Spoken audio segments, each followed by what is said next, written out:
Hey guys, welcome back to MMA Library. Today we're checking out the recent interview with Francis Ngannou and Ariel Helwani on the MMA Hour. In this clip, Ariel and Francis discuss the list of things he asked for during negotiations that the UFC completely shut down and flat out told him no. We find out some interesting details about Francis not only advocating for the terms of his contract, but for the other fighters on the roster as well. For the better part of 2 years, the UFC and Ngannou could not come to an agreement on the terms of a deal, and after all options had been exhausted, they decided to release him and waive their legally binding agreement. What exactly are these things that he is referring to? Do you feel comfortable telling us what these things were, the sticking points, the true sticking points that you were fighting for that they didn't want to give up? I asked for a sponsorship, a right of a sponsorship, which we've been ripped off. We can't have sponsorship. I have for health insurance, couldn't have. I asked for a fighter advocate, somebody in the board meeting who will advocate for a fighter. I asked for that. I couldn't have those stuff that I asked for, But I just wanted to know that there is something that I do want, and I also want them to take that at least in consideration, Did they consider any of those things? Any of those kind of off the beaten path? None of them? No. Not a single one? Oh, no. They say no, they don't do business like that. They say, yes, I can pay my health insurance and all that. I'm like, yes, I can pay my health insurance.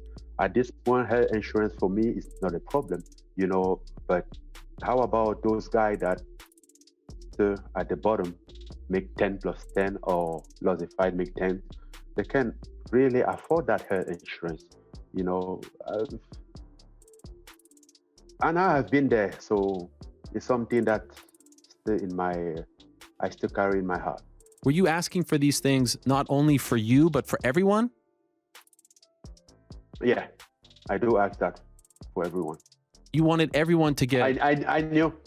I knew it couldn't happen, but right. I asked. Yeah. I asked, yes.